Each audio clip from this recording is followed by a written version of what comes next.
शिक्षक साथियों नमस्कार। मेरे चैनल एडुकेटर जी में आपका हार्दिक अभिनंदन है। यह वीडियो वैसे शिक्षक साथियों के लिए है जो प्रधान शिक्षक की तैयारी में लगे हुए हैं। अब कुछ ही दिन शेष बचा हुआ है तो प्रश्नों की तैयारी में भी बहुत अधिक धार देना है और तैयारी जोर शोर से करनी है। इस वीडियो में सामान्य विज्ञान के 75 से 80 प्रश्न दिए जा रहे हैं जो विभिन्न स्थानों से संकलित किए गए हैं तथा ये सभी प्रश्न परीक्षा के दृष्टिकोण से बहुत ही महत्वपूर्ण है और संभवतः इन्हीं सब प्रश्नों में से आपको प्रधान शिक्षक की परीक्षा में प्रश्न पूछे जाएंगे।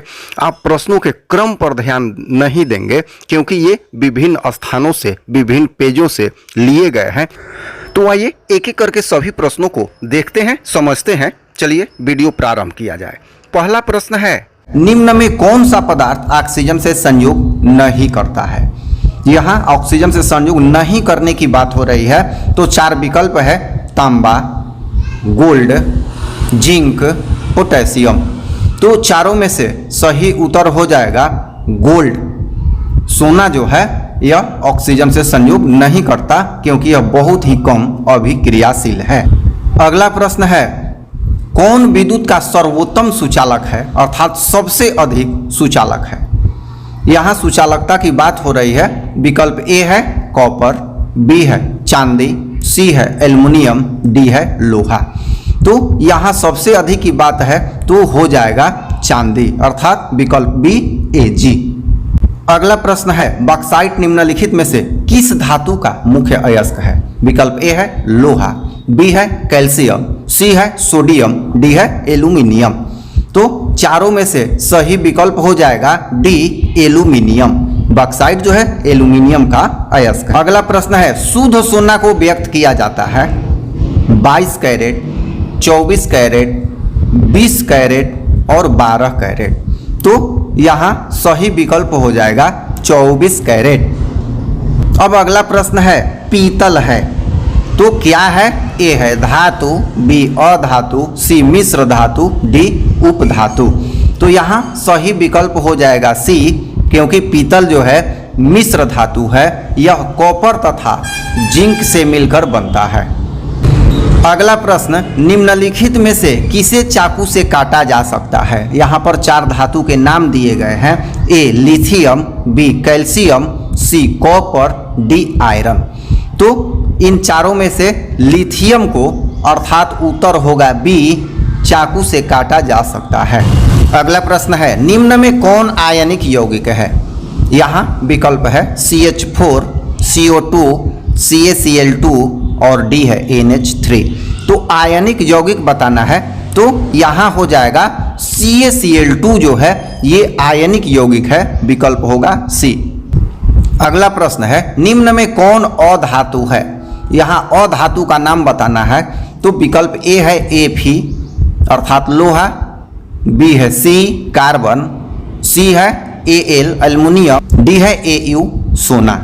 तो सही विकल्प है बी अर्थात कार्बन। अगला प्रश्न है, सक्रियता श्रेणी में हाइड्रोजन के ऊपर के धातु।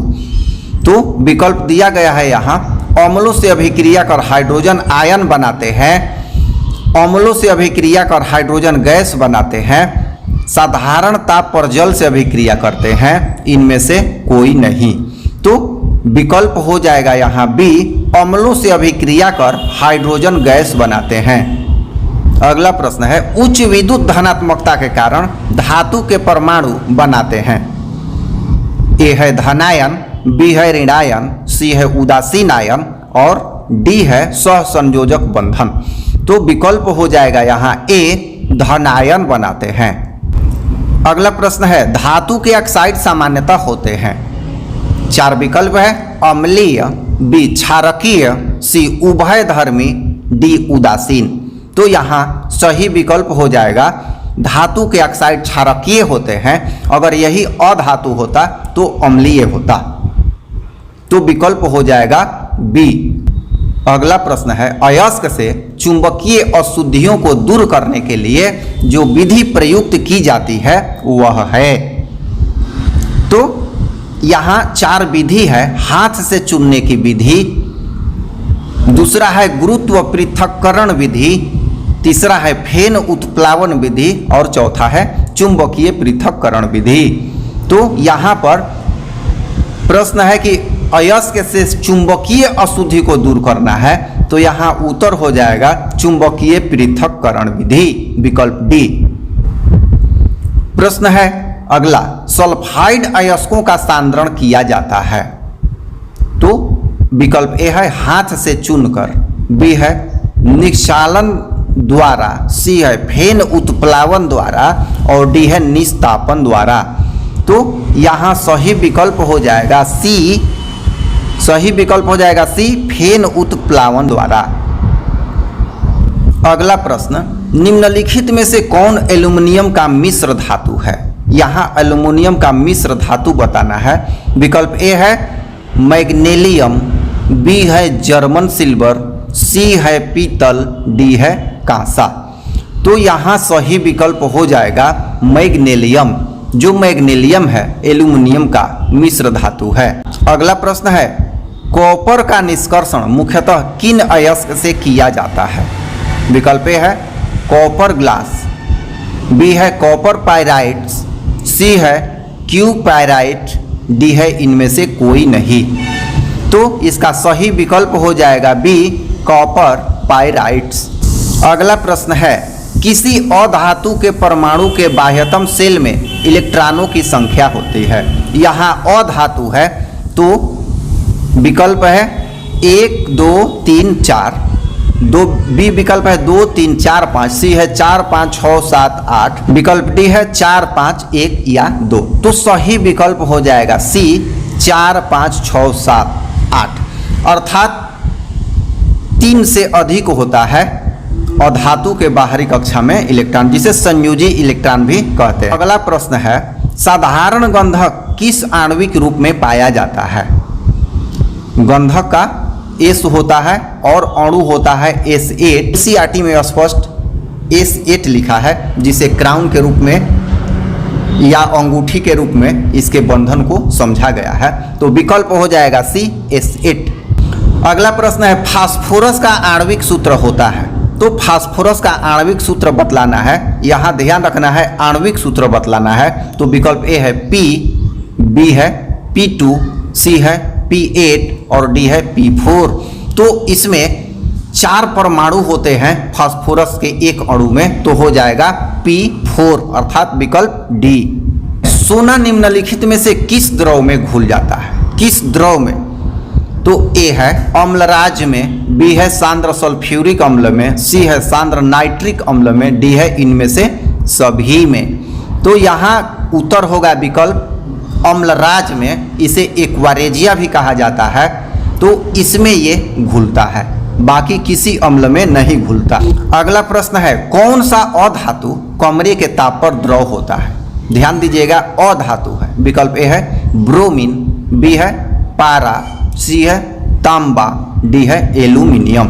तो यहाँ सही विकल्प हो जाएगा ए ब्रोमीन, अर्थात ब्रोमीन एक ऐसी अधातु है जो कमरे के ताप पर द्रव होती है।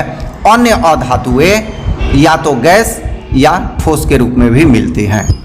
अगला प्रश्न है, सीसा और टीन का मिश्र धातु को कहते हैं? ए सोल्डर, बी स्टील, सी गन मेटल, डी उपधातु। तो यहाँ विकल्प हो जाएगा ए सोल्डर। सीसा और टीन मिलकर सोल्डर बनता है, जिसे वायर को सोल्डिंग करने के काम में लाया जाता है। अगला प्रश्न है, निम्नलिखित में कौन अधिक अभिक्रियाशील है? ये जो दिया गया है 4 गो, इन्हीं में से केवल पूछ रहा है। विकल्प है कॉपर, पारा, चांदी, सोना। तो विकल्प हो जाएगा सबसे अधिक अभिक्रियाशील है इसमें कॉपर। अगला प्रश्न है, निम्नलिखित में कौन अति ज्वलनशील है? विकल्प ए है लाल फास्फोरस, बी है श्वेत फास्फोरस, सी है साधारण गंधक, डी है प्लास्टिक गंधक। तो यहाँ बी श्वेत फास्फोरस जो है अधिक अति ज्वलनशील होता है, तो विकल्प हो जाएगा बी। अगला प्रश्न, विद्युत अपघटनी परिष्करण में अशुद्ध धातु को बनाया जाता है? बहुत महत्वपूर्ण प्रश्न है। ए विकल्प है एनोड, बी है कैथोड, सी है अपघट्य, डी है इनमें से कोई नहीं। तो यहाँ विकल्प हो जाएगा, इसे एनोड बनाया जाता है अशुद्ध धातु को, और शुद्ध को पतला कैथोड बनाया जाता है। प्रश्न है, निम्न में से कौन अर्धचालक नहीं है? यहाँ नहीं है करना है। 4 विकल्प है, सिलिकॉन, बी जर्मेनियम, सी पारा, डी कोई नहीं। तो यहाँ सही विकल्प हो जाएगा पारा, क्योंकि पारा जो है धातु है। अगला प्रश्न, वोल्ट एम्पियर प्रदर्शित करता है? ए एम्पियर, बी वोल्ट, सी ओम और डी वाट। तो यहाँ सही उत्तर हो जाएगा सी ओम। अगला प्रश्न है, विद्युत प्रतिरोध का मात्रक होता है? विकल्प ए है एम्पियर, बी है वोल्ट, सी है ओम और डी है वाट। तो सही विकल्प हो जाएगा विकल्प सी ओम। विद्युत प्रतिरोध का ओम मात्रक होता है। अगला प्रश्न, विद्युत धारा का मात्रक होता है? विकल्प ए है वाट, विकल्प बी है वोल्ट, विकल्प सी है ओम और विकल्प डी है एम्पियर। तो विद्युत धारा का मात्रक होता है एम्पियर। विकल्प होगा डी। प्रश्न है, 1, 2 और 3 ओम के 3 प्रतिरोध को श्रेणी क्रम में जोड़ने पर समतुल्य प्रतिरोध होगा? 1 ओम, 2 ओम, 3 ओम, 6 ओम। तो सही विकल्प हो जाएगा 6 ओम। 6 ओम इसलिए होगा क्योंकि श्रेणी क्रम में सभी प्रतिरोध के मान को जोड़ देते हैं। तो 1, 2, 3 को जोड़ने पे क्या हो जाएगा? 6, इसलिए 6 ओम होगा। अगला प्रश्न है, विभवांतर का एसआई मात्रक क्या होता है? तो विकल्प है जूल, दूसरा है वाट, तीसरा है एम्पियर और चौथा है वोल्ट। तो विकल्प सही हो जाएगा डी वोल्ट। विभवांतर का एसआई मात्रक वोल्ट होता है। अगला प्रश्न, विभव का मात्रक होता है? तो विभव का मात्रक ए विकल्प है। विकल्प ए है एम्पियर, बी है वोल्ट, सी है ओम और डी है वाट। तो इसका भी हो जाएगा वोल्ट। विकल्प होगा डी। अगला प्रश्न है, 100 वाट 220 वोल्ट के विद्युत बल्ब तंतु का प्रतिरोध क्या होगा?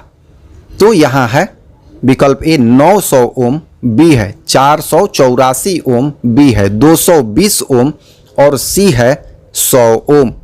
तो यहाँ विकल्प हो जाएगा बी 484 ओम। पीआर का सूत्र होता है वी स्क्वायर बटा पी। तो वी स्क्वायर अर्थात 220 गुना 220 बटा 100, 1 0 से 1 0 कट गया और 22 में 22 से गुना होगा तो 484 ओम होगा। अगला प्रश्न है, टंगस्टन निम्नलिखित में से किस ताप पर पिघलता है? अर्थात गलनांक पूछ रहा है। तो A 2500 degree C, B 3000 degree C, C 3500 degree C और डी विकल्प है 4000 डिग्री सी। तो यहाँ सही विकल्प हो जाएगा सी 3500 डिग्री सी। अगला प्रश्न, विद्युत शक्ति का मात्रक है?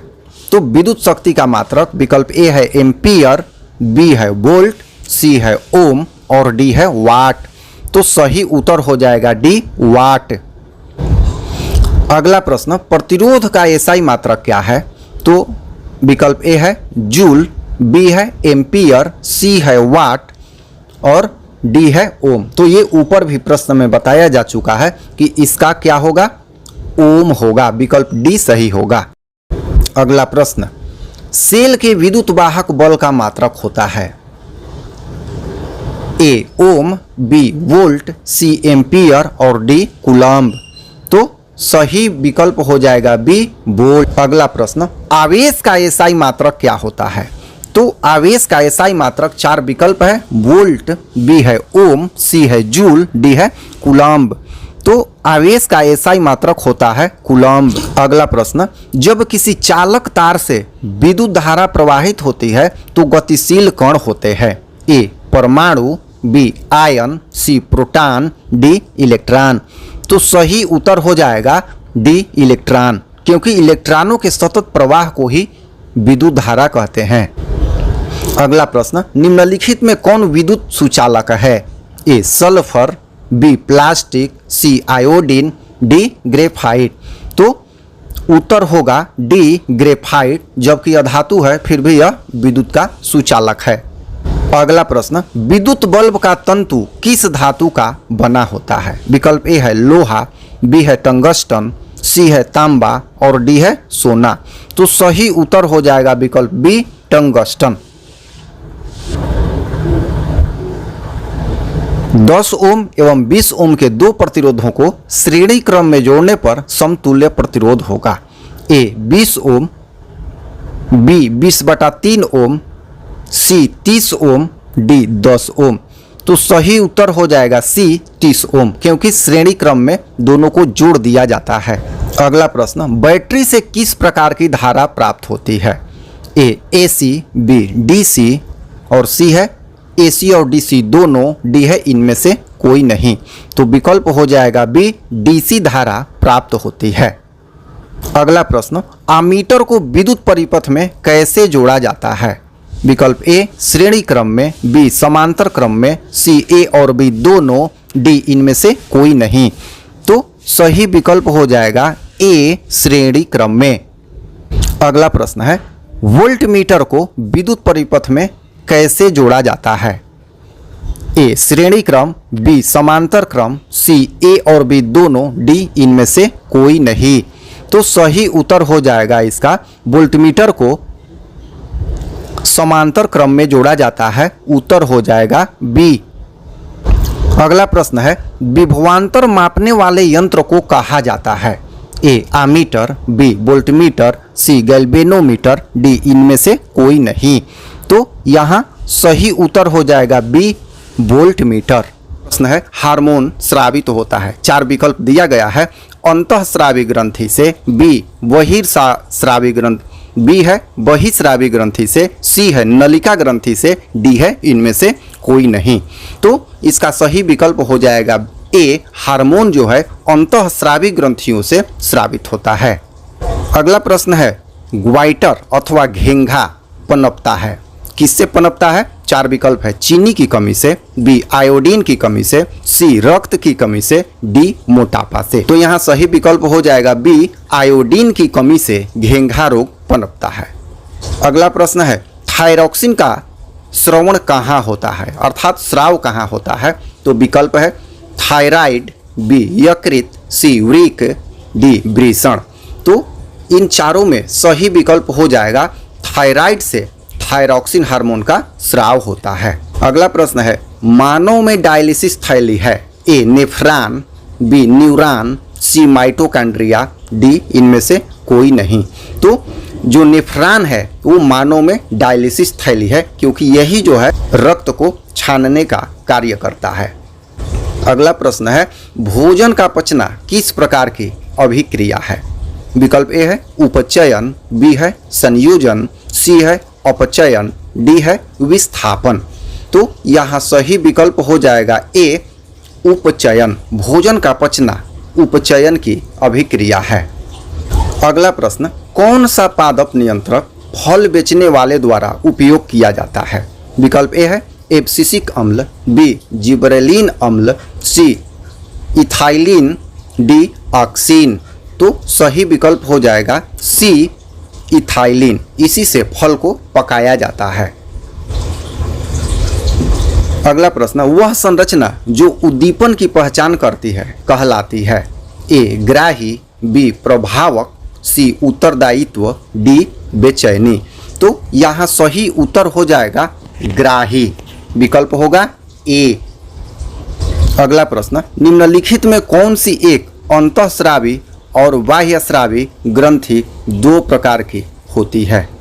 तो यहाँ विकल्प है ए अग्नाशय, बी है थायराइड, सी है पैराथायराइड, डी है पिट्यूटरी। तो इसका सही विकल्प हो जाएगा ए अग्नाशय। अगला प्रश्न है, कौन सी अंतःस्रावी ग्रंथि वृक्क के दोनों ओर ऊपर स्थित होती है?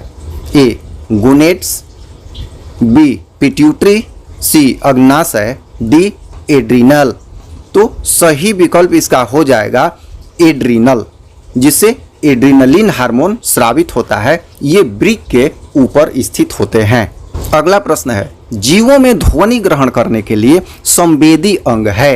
ए प्रकाशग्राही, बी घ्राणग्राही, सी श्रवणग्राही, डी स्पर्शग्राही। तो यहाँ विकल्प हो जाएगा सी श्रवणग्राही। इसी से ध्वनि ग्रहण किया जाता है। अगला प्रश्न है, वृक्क के ऊपर स्थित अंतःस्रावी ग्रंथि है? ए पीयूष ग्रंथि, बी पीनियल ग्रंथि, सी अधिवृक्क ग्रंथि, डी है इनमें से कोई नहीं। तो विकल्प हो जाएगा सी अधिवृक्क ग्रंथि। अगला प्रश्न है, अधिकतर पादप नियंत्रक उत्पन्न होते हैं? ए बढ़ते तने के अग्रभाग पर, बी बढ़ती जड़ के अग्रभाग पर, सी फ्लोएम की संवहन नलियों पर, डी ए और बी दोनों पर। तो यहाँ विकल्प हो जाएगा बढ़ते तने के अग्रभाग पर और बढ़ती जड़ के अग्रभाग दोनों पर। तो विकल्प हो जाएगा डी ए और बी दोनों। अगला प्रश्न है, बीज रहित फलों के बनने को कहते हैं? ए अनिषेक फलन, बी अनिषेक अंडपी, सी अग्र प्रभाविकता, डी इनमें से कोई नहीं। तो उत्तर हो जाएगा अग्र प्रभाविकता। अगला प्रश्न है, निम्नलिखित में से कौन सा पादप हार्मोन है? ए इंसुलिन, बी थायरॉक्सिन, सी एस्ट्रोजन, डी साइटोकाइनिन। तो यहाँ विकल्प सही हो जाएगा D cytokinin. Auxin, gibberellin, cytokinin ये सब जो है ये पादप हार्मोन होते हैं। तो यहाँ विकल्प सही हो जाएगा डी। अगला प्रश्न, दो तंत्रिका कोशिकाओं के मध्य खाली स्थान को कहते हैं, अर्थात क्या कहते हैं? ए है द्रुमिका, बी है सिनेप्टिक दरार अर्थात सिनेप्स, सी है एक्सान और डी है आवेग। तो यहाँ हो जाएगा दो तंत्रिका कोशिका के मध्य खाली स्थान को सिनेप्स कहा जाता है, सिनेप्टिक दरार कहा जाता है। विकल्प हो जाएगा बी। अगला प्रश्न है, मस्तिष्क उत्तरदायी है? किसके लिए उत्तरदायी है? तो सोचने के लिए, बी है हृदय स्पंदन अर्थात धड़कने के लिए, सी है शरीर का संतुलन बनाने के लिए, डी है उपरोक्त सभी। तो ये जो ए बी सी हैं ये तीनों के लिए ही मस्तिष्क उत्तरदायित्व निभाता है। तो विकल्प हो जाएगा डी उपरोक्त सभी। अगला प्रश्न है, बहुकोशिकीय जीवों में निम्न में से किस प्रकार का समन्वय पाया जाता है? ए है रासायनिक समन्वय, बी है तंत्रिका समन्वय, सी है दोनों, डी है इनमें से कोई नहीं। तो यहाँ सी हो जाएगा उपयुक्त दोनों। बहुकोशिकीय जो जीव हैं, जो जटिल जीव हैं, उनमें रासायनिक समन्वय तथा तंत्रिका समन्वय दोनों प्रकार का तालमेल होता है। अगला प्रश्न है, तंत्रिका कोशिकाएं कितने प्रकार की होती हैं? विकल्प ए है 1, बी है 2, सी है 3 और डी है 4। तो इसका सही जवाब होगा सी, 3 प्रकार की होती है। अगला प्रश्न है, प्रतिवर्ती चाप कहाँ बनते हैं? ए मेरुरज्जु, बी मस्तिष्क, सी पेशी ऊतक, डी इनमें से कोई नहीं। तो उत्तर हो जाएगा प्रतिवर्ती चाप मेरुरज्जु में बनते हैं। अगला प्रश्न है, शरीर की प्रधान नियंत्रक ग्रंथि किसे कहा जाता है? ए जनन ग्रंथि, बी पीयूष ग्रंथि, सी थायराइड ग्रंथि, डी इनमें से कोई नहीं। तो उत्तर हो जाएगा बी पीयूष ग्रंथि। इसे मास्टर ग्रंथि या मास्टर ग्लैंड भी कहा जाता है पीयूष ग्रंथि को।